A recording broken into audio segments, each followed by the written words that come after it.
ఏమంటున్నా 1.5 month నుంచి తిరుగుతున్నా నేను 1.5 month నుంచి నేను తిరుగుతున్నా. మీరు అకౌంట్స్ ఓపెన్ చేసి ఫార్మాలిటీస్ అన్ని కంప్లీట్ చేసి 20 days అవుతున్నది. మీరు ఎందుకు రిజెక్ట్ చేస్తున్నారు? కారణం నాకు పేపర్ మీద రాసేయండి. మీరు నాకు ఒకటి పేపర్ మీద అటెండింగ్ రాసేయండి, వెళ్ళిపోతాం మేము. మీకు చెప్పండి, ఇప్పుడు చెప్పండి, మీరు ఏం చెప్తాం? మీడియా వచ్చింది కదా, ఇది మాటలు ఏం మాట్లాడారో మీకు తెలుసు. నాకు అసలు రిజెక్ట్ చేయడానికి 3 అకౌంట్స్ కాదు. మీరు ఇన్ఛార్జ్, మీరు కాదని చెప్పాలి. మీరు మీ పనిలోకి నాకు మీ అకౌంట్స్ లేవా? మీకు అకౌంట్స్ ఓపెన్ చేయలేదా? చెప్పండి. కోరుకుంటారు దీనికి లోన్ ఉంటే చింపినాక నేను ఎట్లా పడేస్తా అంటే చింపితే మీరు ఊరుకుంటారా? ఒక బ్యాంక్ డాక్యుమెంట్ సంబంధించి నేను ఎట్లా చింపుతా? మీరు ఎట్లా నాకు భగవంతుడే న్యాయం చేయాలని చెప్పేసి ఒక రీజనల్ మేనేజర్ ఒక బ్యాంక్ అధికారి నేను కేసుకొస్తా ఉన్నాడు. అంటే మొత్తం రైతులందరినీ కూడా భగవంతుడికి వదిలేసి బ్యాంకులు మూసేయండి ఎందుకు చెప్తా ఉన్నారు? భగవంతుడు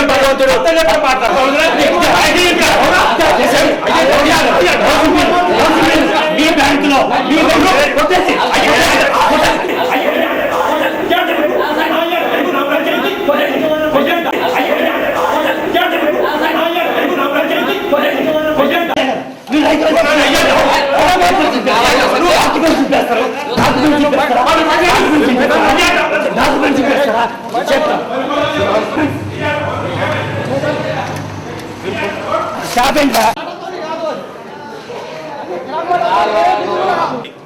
నిన్న మార్నింగ్ 10:30కి నా ఆఫీస్కు శ్రీనివాస్ రెడ్డి వచ్చింది.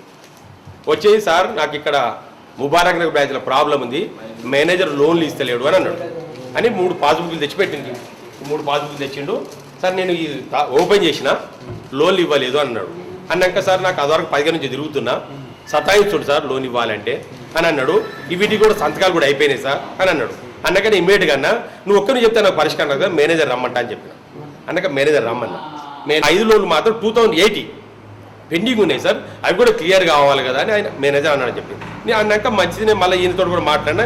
ఇద్దరు చెప్పేసి ఏంటంటే ఈ 3కైతే ఇవాళ రేపు వీళ్ళని బట్టి చేసేసి ఆయన అన్నది ఏంటంటే నేను మా నాన్న లోకల్లో ఉన్నాం సార్, ఇమ్మీడియట్ సంతకాలు పెడతాం, ఈ అమౌంట్ ఏమైనా వచ్చేదో దానికి అడ్జస్ట్ చేసుకుందాం, మిగతాది ఏమైనా తీసుకుంటాం, వస్తే తీసుకుంటే లేకుంటే ఇంకా ఇచ్చేది. ఈ 3 మాత్రం తీసుకొని వాళ్ళ నాన్న అన్న దానికి లోన్ ఉన్నది పెండింగ్ అడ్జస్ట్ చేసుకొని అది 2 రోజుల తర్వాత రెన్యూ చేయండి, ప్రాబ్లం అయిపోతుందని చెప్పిన. ఇద్దరు వచ్చేసాం. డాక్యుమెంట్స్ మాత్రం ఈ లోపల జరిగింది. సాయంత్రం డాక్యుమెంట్ చింపినారు. మరి ఎందుకు చింపిను, ఎవరు చింపినా అనేది ఇప్పుడు వాళ్ళ మధ్యలో ఇప్పుడే తెలుస్తుంది నాకు. చింపిదన్నది ఎవరు చింపినా కానీ అందరికీ నేను ఒక్కటి నేనైతే నమ్ముతా, అందరి మీద భగవంతుడు ఉన్నాడు. ఆయన ఆడమని చెప్తున్నా, నేను భగవంతుడు నమ్ముతా. ప్రతి ఒక్కరు బాధ మనం మంచి చేస్తే మంచి జరుగుతుంది. నేను చక్కగా చెప్తా. అబద్ధం ఆడినా చెడు చేసినా తప్పకుండా మనకు ఏదో విధంగా మనకు అన్యాయం జరుగుతుంది.